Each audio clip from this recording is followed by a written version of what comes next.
Right. Call to order the Bicycle Pedestrian Advisory Committee for September 11th, 2023. Start with a salute to the flag.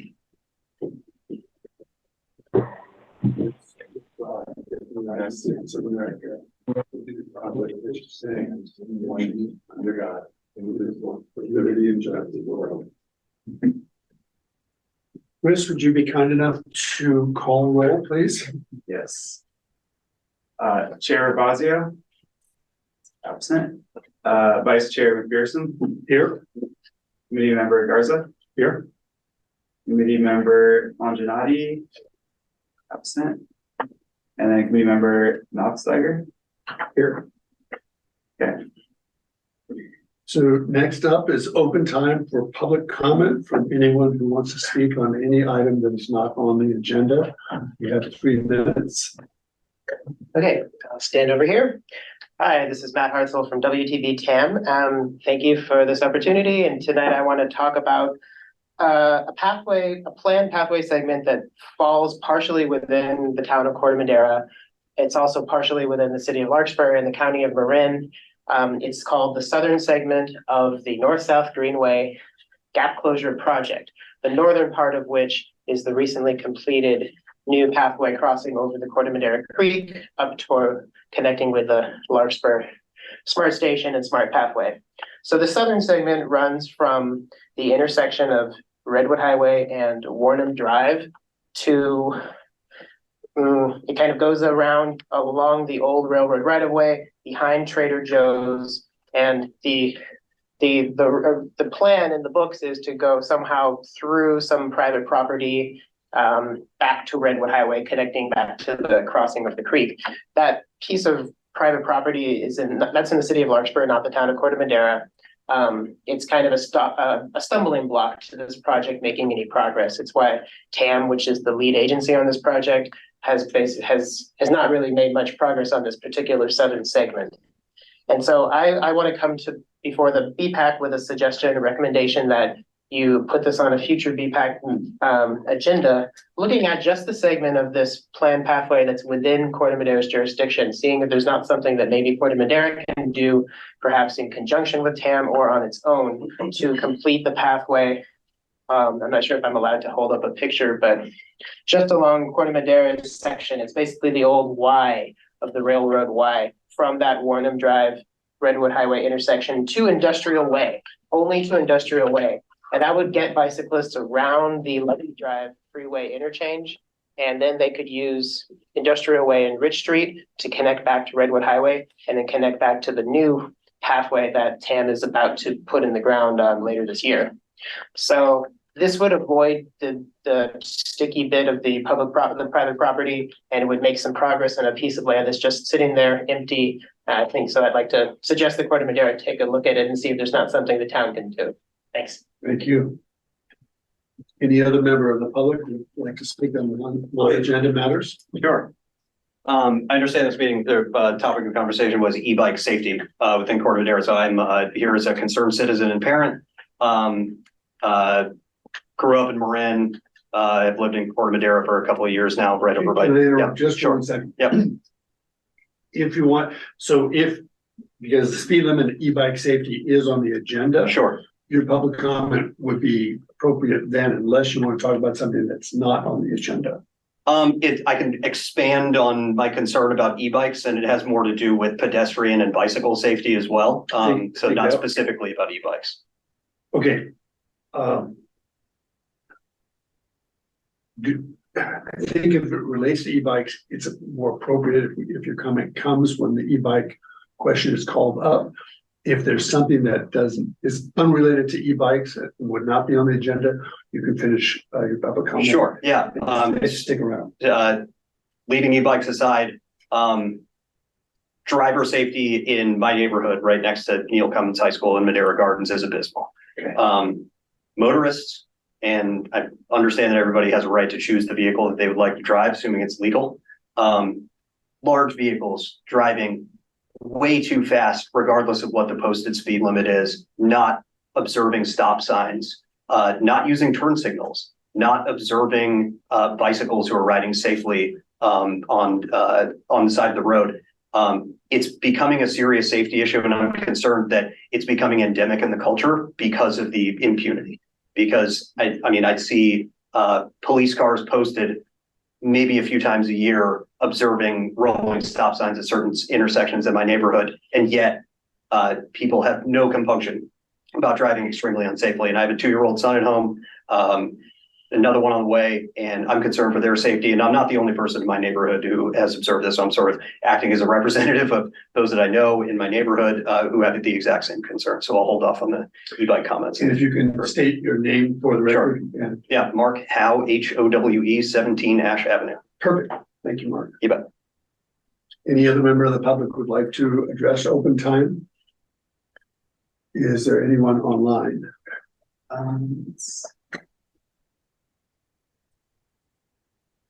No one has their hand up. We had one email comment that we'll read right now.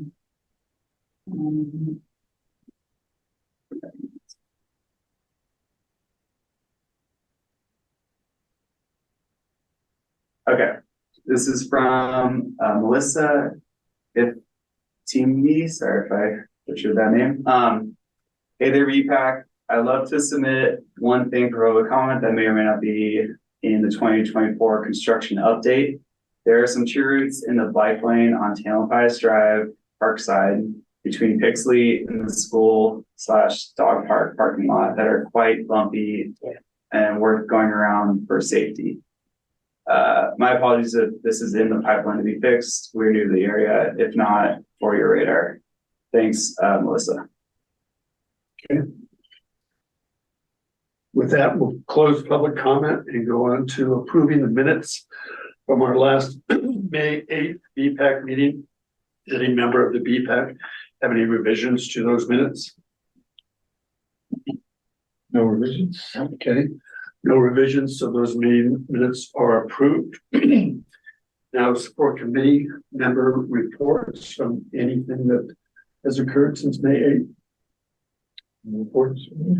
Nothing I would say.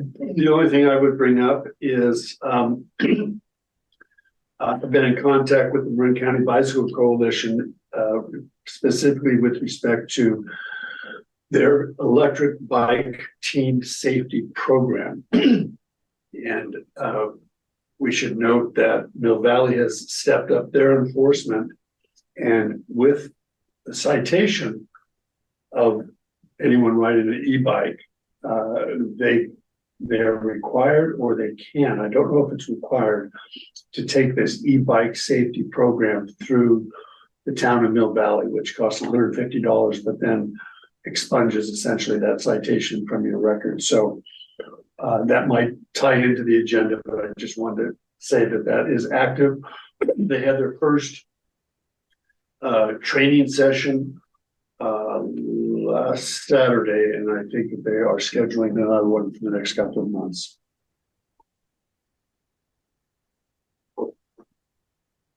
So with that, we move on to our discussion items, specifically speed limits and e-bikes on Corte Madera bike and pedestrian paths and streets.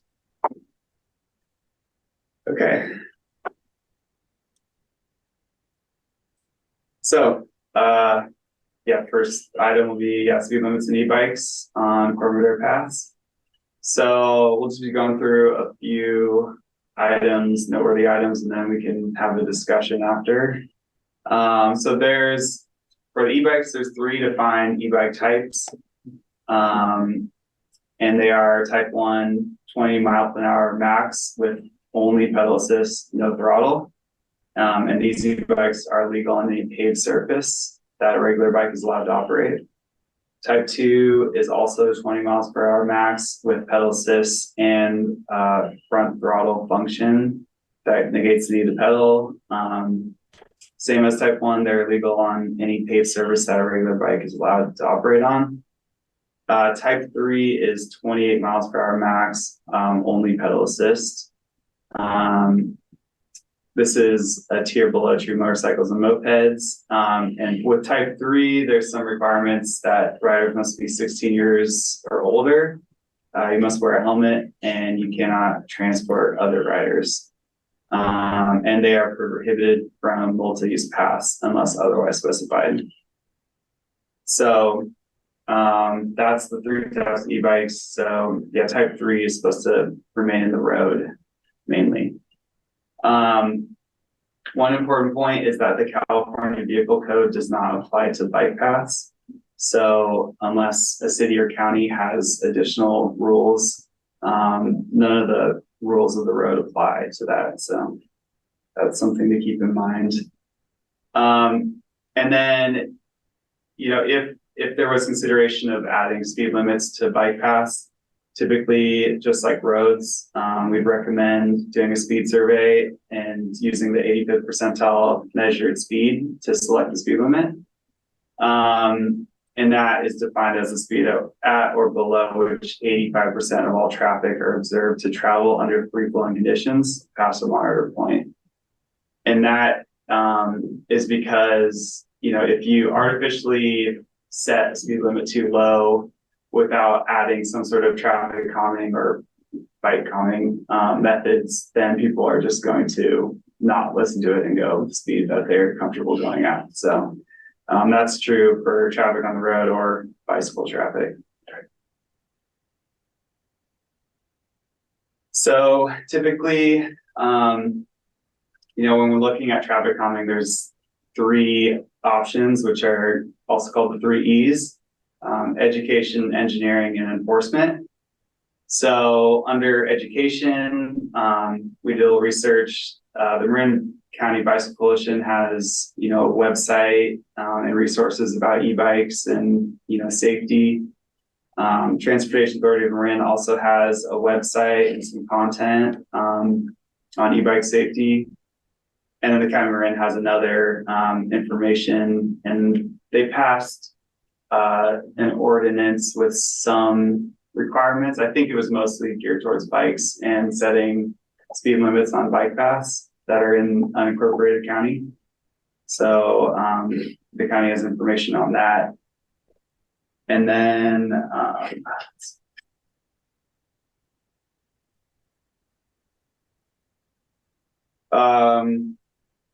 yeah, as Vice Chair McPherson mentioned, Mill Valley recently came out with the ordinance on e-bikes, and it did a few different things, limiting use of e-bikes in certain locations. They required any business selling e-bikes to provide an informational page on them. And then there's a diversion program. Instead of paying a citation, you go to a class as an option. So that was mainly what the ordinance did. There's a few other minor things. We can send that information out. But so far, I believe Mill Valley is the only city that has any sort of ordinance or regulations on e-bikes in Marin. So moving on to engineering, there's not a whole lot of low-cost enhancement opportunities that you can do engineering-wise to try and slow bike traffic down. Mainly on the engineering side, like the one thing we could do is do a speed survey, and that would tie into trying to set speed limits if that was a path we wanted to go down. But I mean, typically engineering would look like trying to add traffic calming. Like for example, on the Mill Valley Sausalito path, they added a traffic circle for bikes at one of the main intersections near Mill Valley Middle School. So that would be an effort, but obviously it costs a lot more money. So that may be more long-term if there are certain locations that require that attention. And then finally, there's enforcement. Unfortunately, you know, both CMPD and the town don't currently have available staffing to enforce, you know, all the paths, or even any of the paths really is what we've been hearing. So it's unlikely that that's going to happen. So one question we had for VPAC is, you know, what are some of the priority bike paths in town that we think are a priority for either e-bike use or just have speeding issues, and then just any further discussion. Any questions from any member of the BPAC? Before we do that, Chris, I wanted to just elaborate on a few things, if that's okay, Vice Chair. Please. Thank you, Chris, for filling that in. Yeah, I just wanted to kind of frame the conversation today. I know there's been a lot of discussion in the community. You know, I think MCDC was here not too long ago doing a presentation about their efforts. Obviously, this is something that I think is really being seen definitely across the state and I assume beyond. And it's it's definitely a challenge. So we're open-minded. We want to hear what people have to say.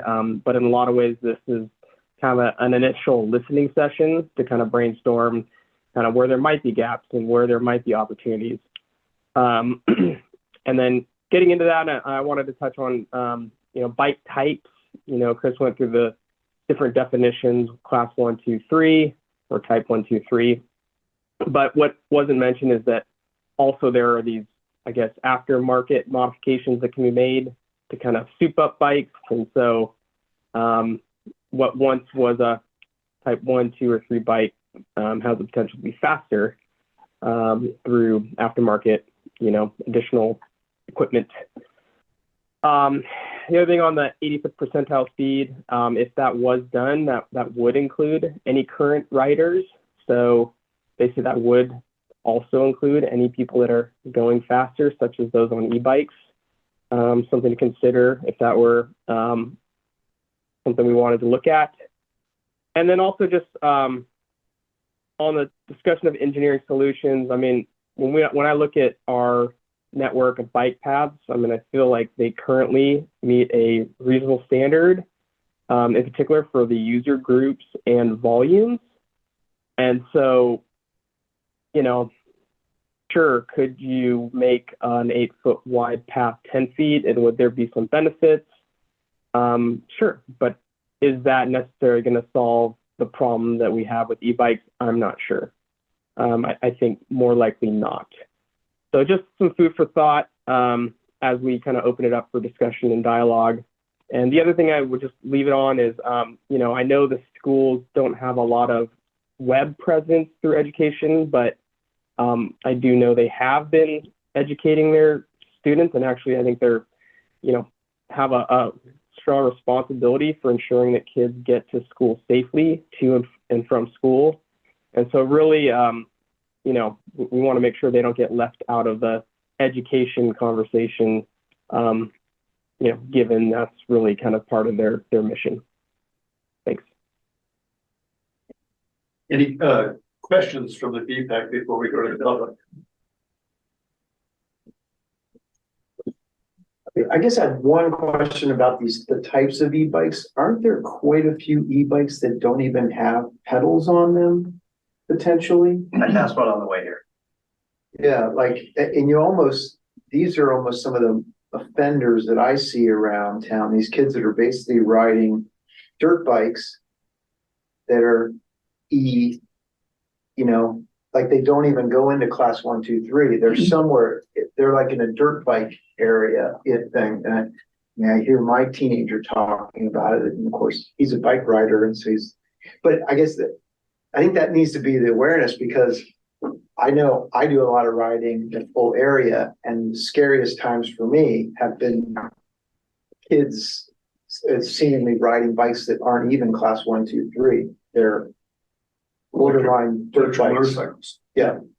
So I'd like to make sure that that's on the agenda, or in the awareness too, because that's where some of the larger offenses and potentially the biggest dangerous situations, the faster they go, the harder they hit.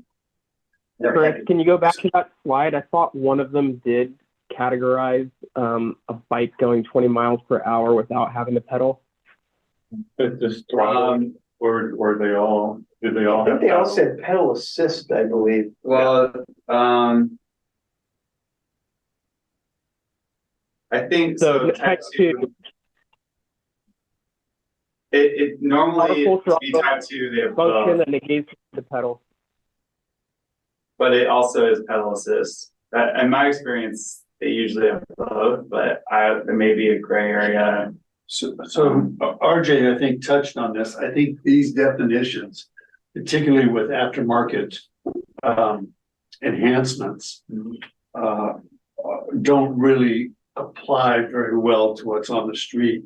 Initially, when these definitions came up, the type 3 would be more like a specialized Creo, which is a road bike with a pretty powerful motor, but it only has e-assist if you're pedaling. And they can fly, they can do over 28 miles an hour because it's a combination of both good rider and a strong motor, but there's no throttle. It's just pure e-assist. I think what people in the community are sort of concerned about it are sort of the modified Super 73s, which without any pedaling at all, seemingly can do much better than the 20 miles an hour that they were originally designed for. But let's go ahead and open it up. On, there's another one, it's like a dirt bike. Can I make one more comment too? Sure. So these definitions are from the state. So they have defined it, and one requirement they have now is that all new bikes have to say on them what type 1, 2, or 3, so that, you know, a police or authority can tell, you know, if you're not supposed to be on the bike path or whatever. But there may be other ones outside these definitions, and then I don't know how you classify it. Yeah, they're true electric motorcycles, but they're in smaller sizes and they don't have pedals. But the Super 73 style, which is smaller, closer to the ground, they definitely can do better than 20 miles an hour, and yet they would fall within the class 2. Okay, we're going to open up to the public for any comment on this agenda item.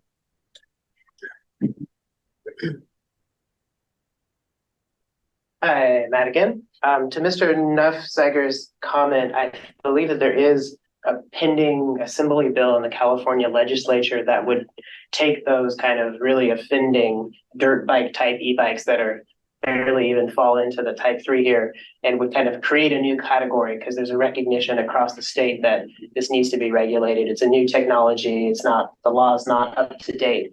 And so I would encourage you to talk to your lawmakers and support that legislation if you think that's important, and communicate that fact to the community as well.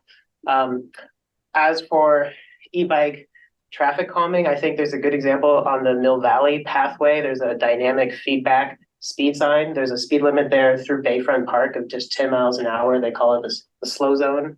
And there's the roundabout, as Mr. Good said, and dynamic feedback signs. I know that TAM is doing a street smarts campaign across the county, but that's mainly aimed at car drivers. There could be a street smarts campaign aimed at e-bike riders and put up signs on the pathways, like just reminding people of common sense. And I think that's really what it is. It's common sense. It's like you need some sign to kind of remind people of the hierarchy of users on the pathway, and that e-bike riders should yield to traditional bike riders, who should yield to pedestrians and parents pushing strollers. Just, it's all common sense, but remind people, and you can put up signs, and that doesn't cost that much. Yeah. Thanks. Any other member of the public want to weigh in? Please. Speaking of common sense, I was a teenager once. Name again for the record. Sorry, Mark Howe, MARKHOWE, 17 Ash Avenue. Also been riding a bike in Marin County for 15 years, and have a lot of experience being around cars that don't obey traffic laws, especially e-bikes. The reason that I'm here is because a couple of weeks ago, I was at Corte Madera Town Park with my son on the grass right next to the playground where toddlers and children play. Just outside of that, we were tossing a baseball around. Kid loves baseball. And a guy on something I can only assume was a type 3 e-bike sped past us across the grass in front of 2 women carrying maybe 2-year-olds, 6 feet from me and my son, and skidded out to a stop onto the bike path on his way to the skate park. And I shouted at the guy that there were teenagers there, but I was just a dad with a kid, like I couldn't do anything about it, right? I felt powerless in that moment. And I know my neighbors also feel powerless to do anything about this. So when I see something on the bottom of that slide, a couple of slides ago, about a lack of availability of enforcement. It just tells me that, like, if you don't have enforcement for any of the laws that already exist, you're going to see more and more things like the cars that I was describing driving around my neighborhood, which is right next to an elementary school. People that cut across pedestrian walkways into the other lane, that use unsafe speeds constantly during school hours where kids are walking around. Not to mention the kids themselves on e-bikes not obeying any sort of traffic laws. I appreciate that we're looking at engineering solutions for bike paths. The bike paths are not where the major issues are. It's in public spaces, it's in public parks, it's on sidewalks, it's on streets where I walk around with my child. Like, if we can't enforce the laws on here, like, this culture of impunity will just continue to grow. And so the teenagers on e-bikes, yes, obviously major issue. It's why I'm here, but also it brought up, it's symptomatic of a greater issue of a feeling among people, presumably residents of the town of Corte Madera and surrounding areas, that they're not going to get caught. Their only concern is for themselves. So hearing that there's no money or manpower available to enforce laws already on the books, like, why do we have these laws? Why are we even talking about new laws? Why are we talking about whatever California is doing in the legislature if we can't enforce them? I've been ticketed for doing a California roll on a stop sign 3-4 times in just the last 5 years. Never anything unsafe, but there are people there to give bicycle riders tickets. Like, why are we giving bicycle riders tickets when we can't give somebody driving a Chevy Suburban or a teenager on an e-bike that's hacked to go 35 miles an hour in a public park, for crying out loud? Like, if we wait any longer for this, somebody's going to die. People are going to die. People are going to get maimed. It's unconscionable that we can sit here and talk about all these other things that we can do, tweaks, hopefully appealing to people's common sense, when the laws exist for a reason, and they're powerless without any kind of enforcement. So if we can't at least pursue greater enforcement for all of these things, then we're just spinning our wheels. No pun intended. Thank you, Mark. I'm gonna, if I may, Vice Chair, comment on that, given there were some strong comments there, and then I'll respond to the other public comments kind of in a group. But this discussion was speed limits and e-bikes on pedestrian paths. So I just want to remind people of that. So when we said limited enforcement, we're saying that the California Vehicle Code doesn't apply necessarily on vehicle paths. It is fully applicable on streets, and a bike is considered a vehicle when it's on the street, and therefore they can get ticketed, and they do. And I have, regular meetings with Central Marin Police Department, and they do ticket bicyclists who, don't make stops or, don't follow the rules of the road. So I just want to make that clear distinction as we move forward, and otherwise I will address the remainder of the comments along with staff once their public comments are complete. Thank you, RJ. How you doing, guys? I think everyone in this room was probably in the same feeling. I agree with Mark. I come from a different point of view, a small bit different, but I pretty much side with him on that. I actually built e-bikes, built them for like 3 or 4 years. And yeah, that chart is way off, because trust me, they go a lot faster than that. I think the main problem we have is people not obeying the laws. I mean, that's what's going on. Me and my son have both had bikes that are capable of doing a lot more than that. But he knows, he goes, anyone's around, he goes slow. And like, basically, right now we have kids, they're driving up roads and all that. The simplest manner, the way you're going to fix it, there's no point in even labeling these. I can build a bike that looks like a regular bike and it'll do 50 miles an hour. That's the truth. The easiest way you do it is, we get a hold of our wonderful police department, we give them e-bikes. You nail anyone going on the bike paths, doing more than 15, impound the bike, take a $2,000 impound fee, take the bike out. Throw the money back at the cops, give them overtime for it and all that. doing courses and all that, it's all bullshit. You know it and I know it. They're gonna come back, they're gonna go flying. Most of it is kids, the parents don't know what they're doing. My kid has a bike that's capable of doing nearly 50. He's never gone over 15 because he's got manners and he knows to respect the law. And he sees people walking, he slows down, he stops. If you start going after the bikes, it's not going to fix anything. It's like just enforce laws. If anyone's being an asshole, just nail them straight away. Impound the bike. Then let the parents take the bike out for another $2,000, throw the money back at the cops and keep it simple. Nothing else is going to work. And that's it. Just no speed ramps, no nothing. Get cops out there with radar guns. If they go, pick a speed limit. I think 15 is good. If you want to go lower, fine. If they're over 15, bike comes off them, goes to the impound yard, $2,000, get it out. That's enough overtime, covers the cops, problem solved. All right? Here. Thank you. Sir, I need your name. Sorry, Ken Mann. Ken Mann. Say it again. Ken Mann. Man, M-A-N-N. M-A-H-O-N. M-A. Yeah, I'm actually pretty familiar with bikes if you have any questions. The bike you're talking about without pedals is a motorcycle. It's a Sur-on. The kid shouldn't be driving it anyways. Right. It's a motorcycle. Yeah, And that's just straight away illegal. If they have pedals, you can still have a bike that does 50 miles an hour, but it's got pedals. But then I just think enforce speed limits, nail them, take the bike off them, and then let the parents find out. Okay. So with RJ's reminder that this is a discussion for our purposes tonight, limited to the bicycle path, does anyone on the DPAC have any comments or discussion? There's 2 or 3 more comments on. All right, so I apologize, Chris. Go ahead. Let's get the ones online. No problem. All right. Warren, you can unmute yourself. Hi, this is Warren Wells from the Marin County Bicycle Coalition.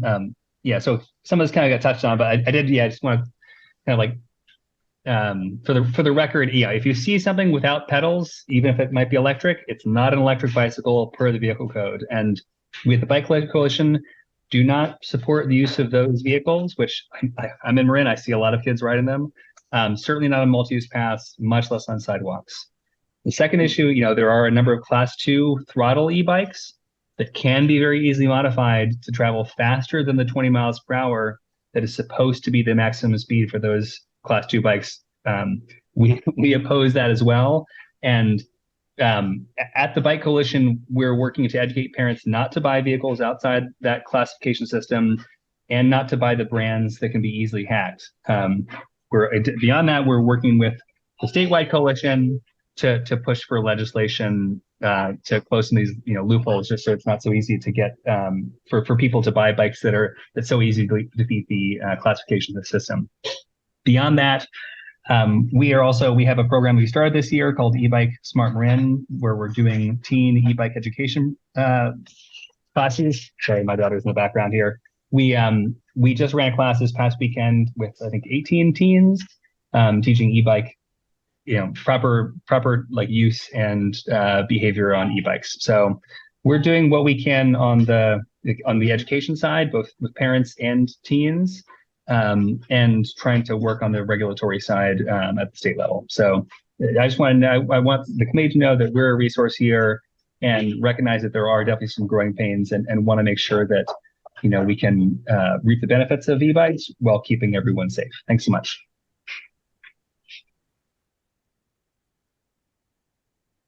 Okay. All right, next we have Patty. You can unmute yourself. Thank you. I'm glad to hear that MCBC is doing educational training for parents and bike riders, but I wonder if there's an experiential component. I would offer something like walk with somebody who's using a cane or a walking pole or something and have a bicycle come up behind you that's speeding. I think that would have an impact on the person more than reading material about how you should slow down for pedestrians.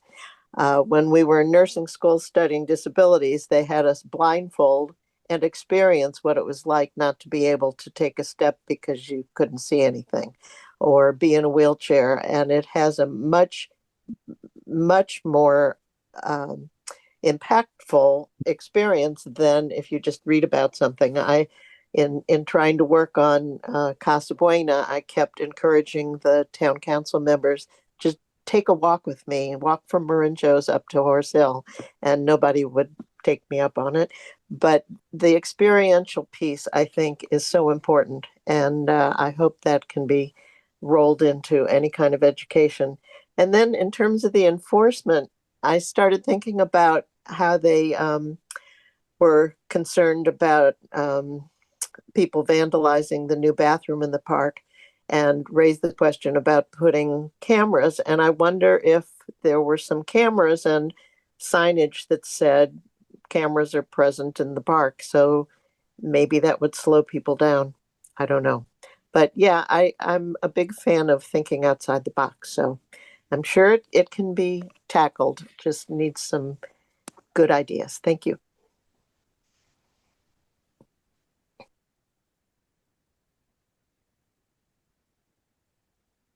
Chris, any more public comment? Yeah, one more. Chris, you can unmute yourself. Thank you. Really quickly and kind of, building or at least echoing what Patty said, I think that, there are probably some low cost ways to look at slowing down some of the critical junctions and some of the areas where this has been a problem. And I think that using a slow zone and in the long term, as staff mentioned, looking at a traffic circle type junction, where there's high traffic, for example, I think where the Corte Madera path crosses a bridge behind the TAM offices and sort of like right behind Redwood.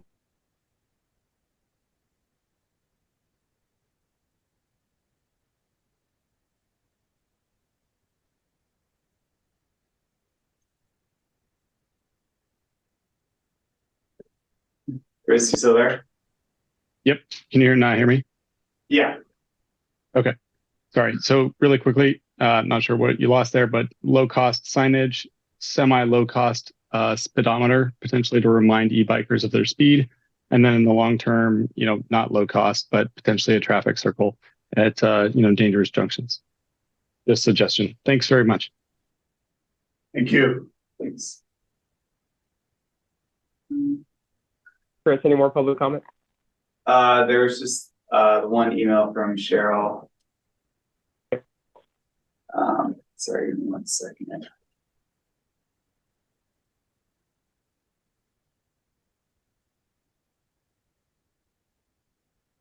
Okay, this is from Cheryl Longinati. I'm sorry I'm unable to attend the September 11th Corte Madera BPAC meeting. As a resident of Tamil Vista Boulevard, I have opportunity to observe riders on bikes, both traditional and e-bikes. And I have the following thoughts to share. Frequently, riders use the sidewalk rather than the bike lane, although it is statistically more dangerous to ride on the sidewalk. E-bikes are significantly heavier than traditional bikes, so they amplify the risk for other people using the sidewalk. State law gives local jurisdictions discretion, but I could not find any provision in Corte Madera's municipal code regarding sidewalk riding. I have 2 suggestions to consider. 1, an ordinance forbidding sidewalk riding where a bike lane is available. Restricting the prohibition in that manner sends a clear message that riding in the bike lane is a safer choice. By allowing less confident riders to use the sidewalk where no bike lane is available, an ordinance would strike a balance between safety concerns on the one hand and encouragement of riding on the other. 2, a blanket prohibition of sidewalk riding on any e-bike. Such a restriction is justified given the dangers e-bikes pose to other sidewalk users, particularly older folk. For older residents, walking is probably the favorite form of exercise and an important social activity. This is not a mere matter of perception of danger, but actual increased injury and collisions with e-bikes due to their greater weight. This restriction on sidewalk riding would put responsibility on e-bike riders to develop the skills and confidence to ride on the street. I hope the BPAC would discuss these options and report a recommendation to the town council. Okay. Is that the end of the public comment? Yes. Okay. And so returning to the members of the BPAC, limiting your comments to the agenda item specifically, discussion of initial discussion about the bicycle paths and e-bikes. Do we have any comments? Slow down, I guess is the only thing I would reiterate, Yeah, just real quick, the comments we've received have been fantastic, and I think they're, I think that we need to educate, whether through signage or programs or what, but we need to educate the parents, the kids, the public, so they know, the bikes, is that a bike, is it not a bike, or whatever. Some of this information is new to me, and I think once you empower the public, parents and such, it's going to go a long way, and I think that would be a great first step here.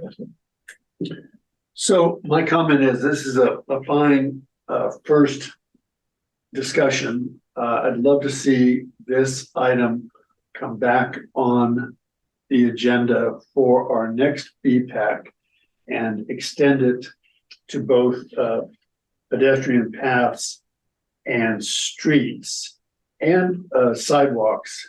I understand that Cheryl's comment was beyond the scope of the agenda, but I think if this came back on the BPAC's agenda the next time, we can begin a discussion about e-bikes and sidewalks. We can maybe get some feedback from the Corte Madera Police Authority on these questions about whether or not there's any possibility of having enforcement on paths and streets, particularly if the police officer was using an e-bike.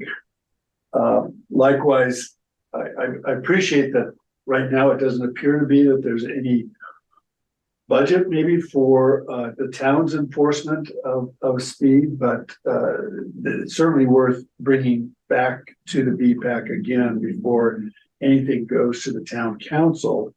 And we can look at whether or not the town's use of the town's own e-bike by a code enforcement officer at key times would increase the safety for our citizens. So that's really my own comment is let's bring this back when we have a full BPAC and see if we can get some more input from the Central Marin Police Authority and RJ and Chris as to budget and other ideas, including we should all be looking at what's the best signage that other towns are doing that is helpful, but real enforcement, as Mr. Mann suggested, is the type of wake-up call that probably would be best appreciated.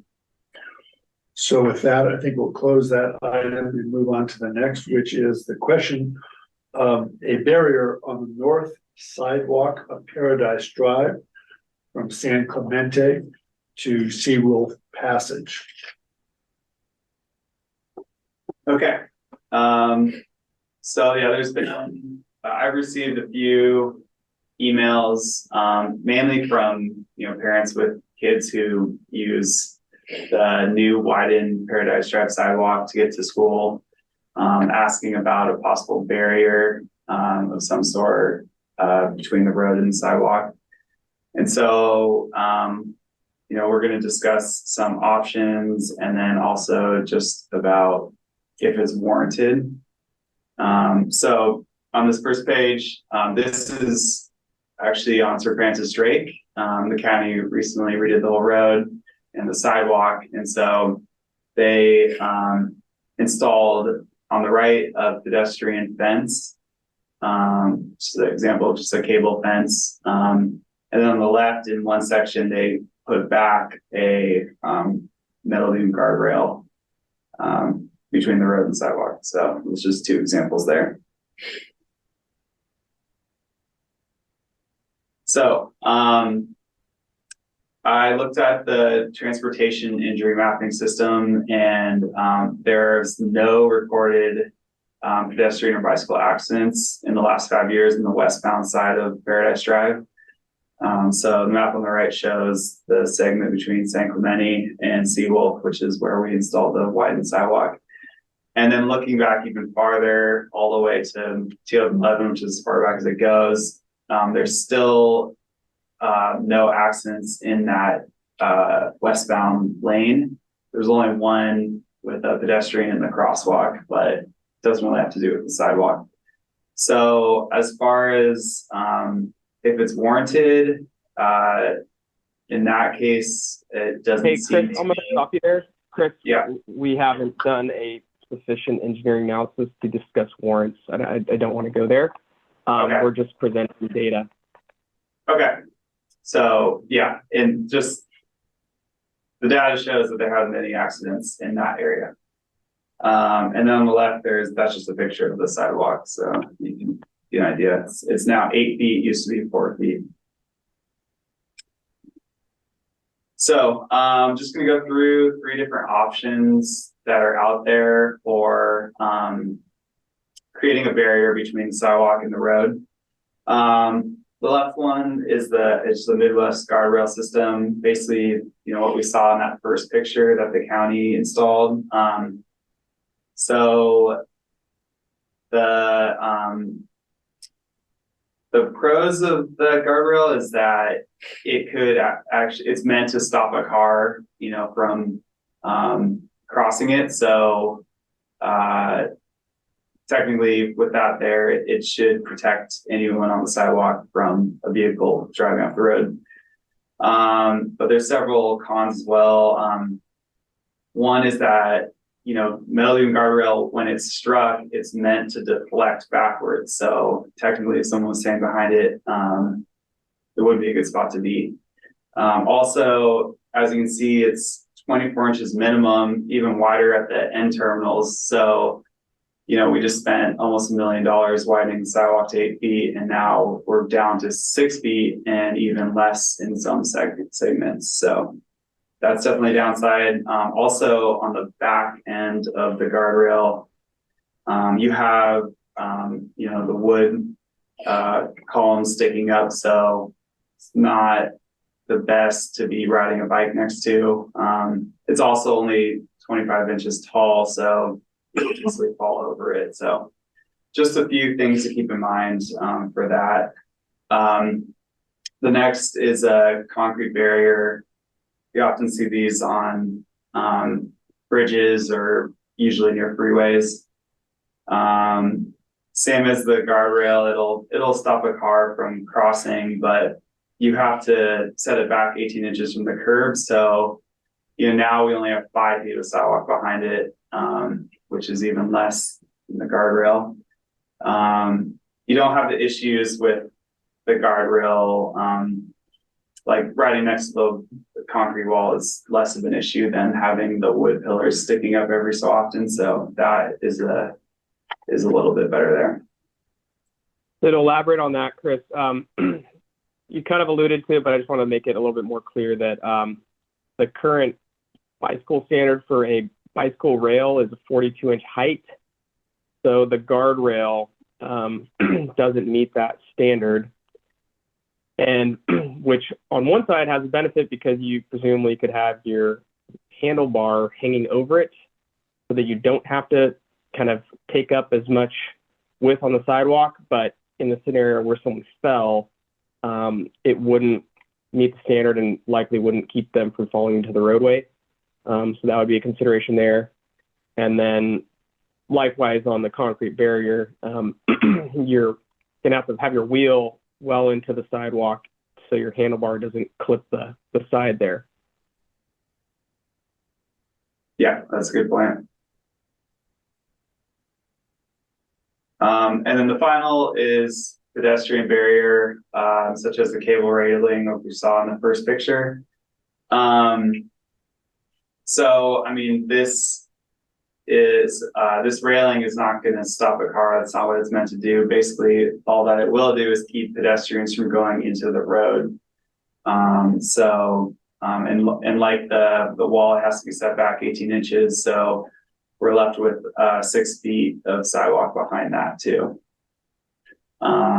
So, and I guess the county, we talked to them about, you know, their experience, and I guess they had some instances of cars hitting it, but it was always late at night and a lot of them were DUI related. So they had to keep repairing it, and I guess the other 4 different instances of that happening. So just something to keep in mind because it's easier to break. So those are the three options, that we could look at, but yeah, and so in a nutshell, I just wanted to touch on it that, I think the piece that, in my conversations and talking to people that hasn't been realized is, as you put up some sort of barrier, whatever it is, that you're going to likely lose at least 2 feet of sidewalk. And so I think a lot of the people that are asking for those features don't understand that trade-off. So we first want to inform them, and otherwise, obviously you want to hear, once they're informed, how they feel about it. But there's just some trade-offs. So with that, we can take questions. Are there any questions from members of the BPAC? So I have a question for RJ or Chris. If you were to install a barrier somewhat similar to what they've done on Sir Francis Drake, why is there a requirement that you have to come back 18 inches from the street? Yeah, I can field that. It's the standard for objects, whether it's utility poles or signs. I think part of it has to do with, the kid who's got his hand out the window and, accidentally catches it. But it's just really throughout kind of the known distance that you want to have an object away from a vehicle or the travel lane. And so that requirement would be the same if you had like 4-inch or 6-inch steel bollards that have railing between, steel cabling between them, no matter what kind of materials you use. To try and minimize using up the sidewalk, you'd have to start with 18 inches back. The only exception possibly, and we'd need to research this further, would be the guardrail. But that, as you saw by the cross section that Chris showed, that still would take 2 feet and then wouldn't solve the standard of a bike barrier, and could be argued depending on, potentially an adverse condition, because you've got these square blocks that pop out, and then if someone falls, they fall over the guardrail. So I don't want to necessarily believe that, but that's what the town would have to consider when looking at liability and scenarios where people, come after the town for things that we've built. Yeah. So we'll turn it over to the members of the public. If anyone has a comment about the possible barrier for this section of sidewalk. Yeah, Matt again. I'd recommend don't use any of these barrier types. I don't think this particular sidewalk needs it. Paradise Drive here is 25 miles an hour. Sir Francis Drake is 40 to 45 miles an hour. So that's a big difference. You can understand why pedestrians on the sidewalk in Sir Francis Drake would want some sort of type of barrier. The city just spent a bunch of money widening the sidewalk. So why would you want to then go and lose 2 feet of space? I think that's that would be a very unwise decision. So keep the wide 8-foot sidewalk, and people who want to give themselves a bigger buffer away from cars, just walk on the inside side of the sidewalk. Thank you. Any other members who are present tonight want to comment? And if not, we'll go to any comments online. No one's got their hands up online, so. Okay. So returning to the BPAC, any comments or discussion? I ride this all the time, but so I guess the options do nothing. I would vote to do nothing, or that would be my opinion, and using that versus putting up a barrier. So I think it is important to have the width that's already there, because We all rode it for many, many years when it was a skinny little sidewalk weaving through the trees and things like that. So yeah, I think overall it's a big upgrade. But I can see, especially if you're walking with little kids, it might be a little intimidating, walking, especially with traffic to your back. Because I know when I ride my road bike out in the road, which is supposed to be the right-hand lane where we're supposed to ride bikes, it's the only place I'm really afraid of when I'm riding that's these crazy people driving fast, passing on the right and passing on the left. There's no respect, for any of that. Every time I ride that, which is pretty much 4 or 5 days a week, I'm always doing this because if there's anybody behind me, I'm worried, even though I put a blinky on my bike or 2 blinkies or 3 blinkies this weekend on my bike, but so I think this personally, and part of the BPAC, I've seen all aspects of that sidewalk, and I think it's a huge improvement for everybody going either direction. Connects the Cove School back to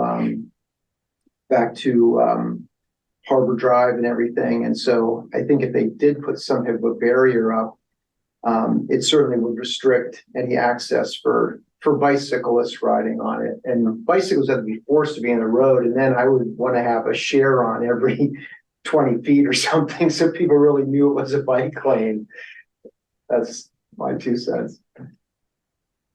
I think it's not a bad idea to have that visual reminder to a sidewalk there for vehicles and pedestrians. And I wouldn't want to give a false sense of security, but I think there is some value to having something there if you're walking with little kids or such, just some sort of physical barrier to just accidentally walking in the wrong direction or off the curb. But also think whatever the solution is, it should certainly be something that doesn't give you the opportunity to sit on or want to lean against or hang out around. So I think the idea with the cables and the narrow posts that are tall are probably better options presented. And also one last thing, I think it is also good to have a barrier there so it does not, so it limits the opportunity of crossing the road from Nugget or such and wanting to get onto the sidewalk from, a point that doesn't have a crosswalk or such. So that's my viewpoint. The barrier that's on Sir Francis Drake is been the subject of community ridicule for some time. People were just stunned that was the design, and of course it's been mowed down by DUI drivers several times now, and it's clear it does nothing really to protect pedestrians. Even though I've never seen one engineered, I always thought that steel bollards, essentially 6-inch steel pipe filled with concrete that are 36 inches drilled down into the sidewalk with steel cable through it,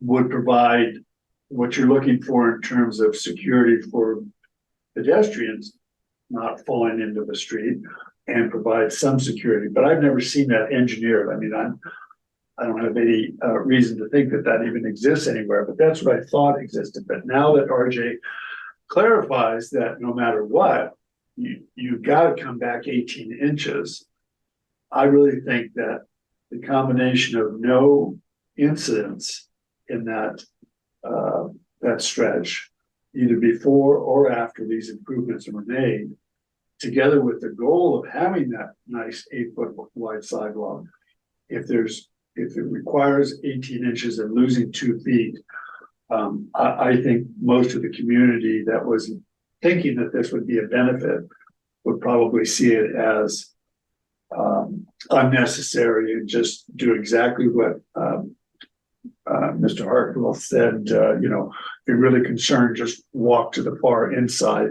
path. So that's my response to it all. Yeah, thank you. I want to just give a couple other points. I mean, you know, I know the BPAC's familiar with our Echo Avenue connector path, which we're hoping to build next summer or sometime next construction season, which will provide another option for kids who want to, you know, use the back roads of Harbor and Echo to connect over San Clemente Path. So, you know, it doesn't mean all of them will, but, you know, it does mean less, you know, an option for kids, and also reduce the, you know, number of riders in that one of the segments that I think we're talking about here. And then just on the bollard thing, yeah, you wouldn't, the code would consider bollard definitely what we call fixed object. And so you might be solving one thing, but then you're also creating a hazard at the same time.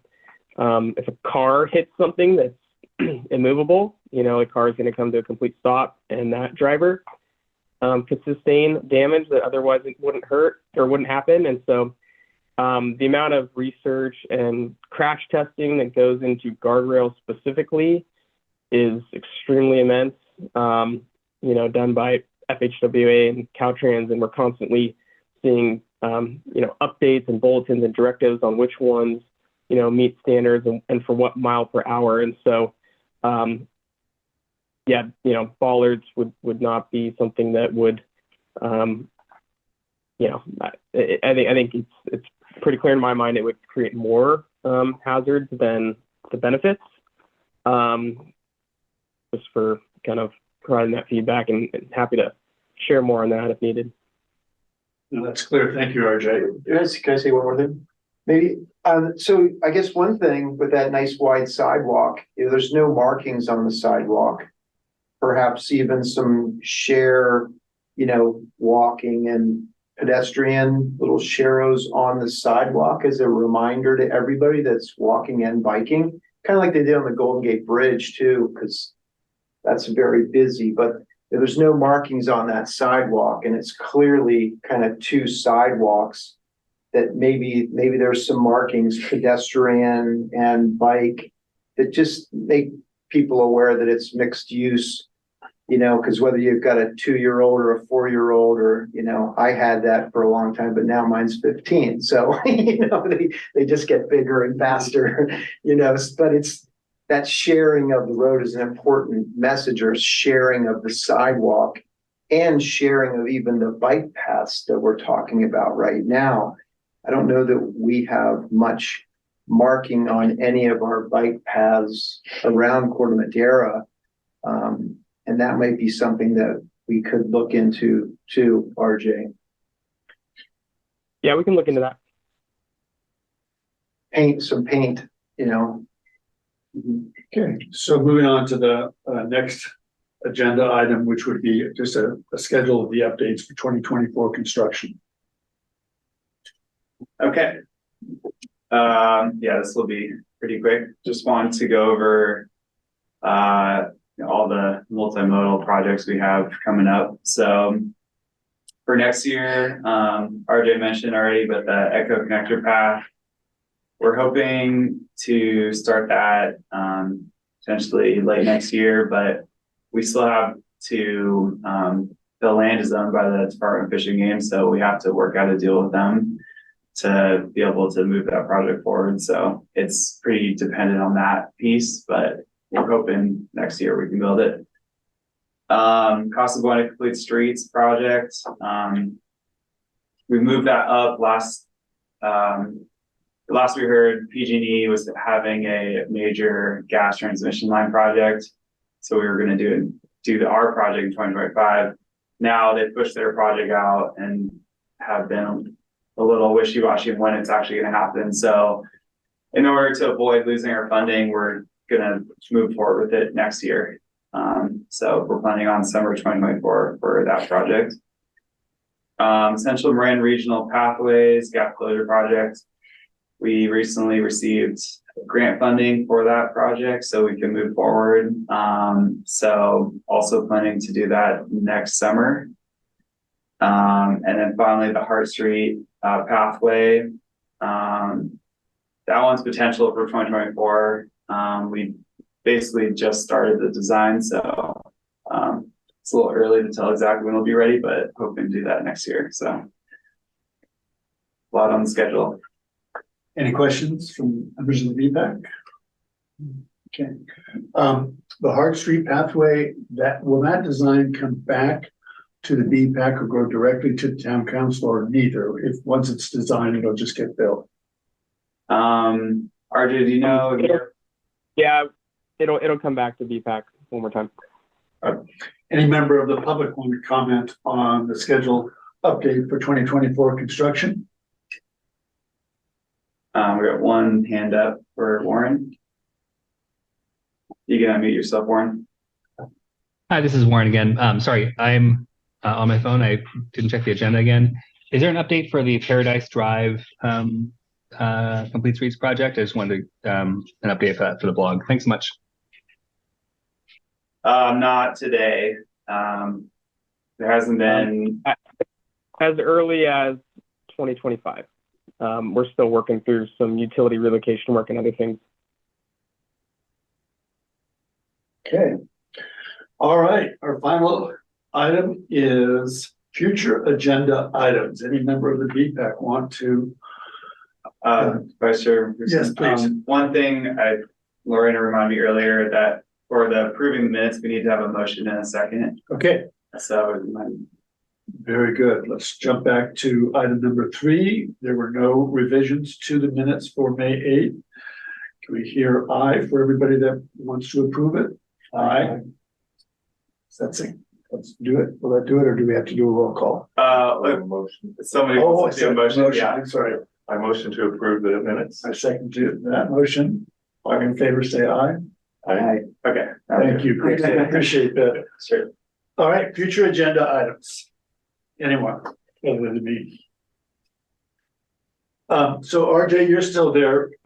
Before I ask this to be on the agenda, does Corte Madera have a uncontrolled crosswalk policy? I've never seen one, but do we have one? No, there's no specific policy for that, but we do rely heavily on the MUTCD. Yeah. So one agenda item I'd like to see potentially at the next hearing at the discretion of Public Works is I've noticed in Mill Valley that they are doing just a great job of using plastic or somewhat flexible bollards to prevent parking near crosswalks, so that there's better line of sight for the pedestrians and you don't have cars doing that. And I think there's some real opportunities to do that here in Corte Madera. And I don't know if we need to have a sort of a policy discussion about parking close to crosswalk, or review of what engineering standards are. But I really think Mill Valley is doing a great job, and I'd like to see us improve the sightlines for pedestrians at key uncontrolled crosswalks. So if that's appropriate, I'd like to see that come up sometime in the future for a BPAC. The next thing I'd like to see would just be a brief review of what was brought up about the potential for the north-south Greenway gap closure, including any updates, if any, about discussions with TAM and MTC on funding. Even if it's to say it's not moving forward, it would be good to know that that's still on our agenda for the future. Also, I have previously asked if we could put on the agenda sort of a quick review by Public Works of a survey that I understand was done some time ago regarding the possibility of making the sidewalk on Corte Madera Avenue ADA compliant. And so if we could just touch on whether or not that is, something that we can consider in the next number of years. I'd like to see that come back. And then finally, that the same thing that we started earlier, if we can get another review of e-bike speed, safety on both the paths and city streets with a real eye towards what enforcement, if any, is possible and what can the BPAC and town council do to sort of encourage that enforcement. That would make a busy night, but a good night. And then obviously a review of any construction projects that we didn't touch on tonight. A lot of good ideas. We'll definitely look at them. Just to set expectations, there's no way we can deliver them all in one meeting, but we will take them in and try to prioritize. And I'm not as familiar about the survey on Corte Madera, although I have heard of it prior to my time here. But one thing I did want to note is we have budgeted funds for an ADA transition plan. And really that will look at areas that may not meet compliance and prioritize them. So that might be where we have more of a substantial conversation on Corte Madera Avenue. That's great. I think some time ago when the ADA advisory committee was disbanded, that those questions kind of have fall under the BPAC's consideration. So I'd love to be able to see where those improvements are necessary and sort of head off any claims by someone who's affected from something that's not accessible. With that, no further comments from Public Works. We have closed the meeting. Thank you very much.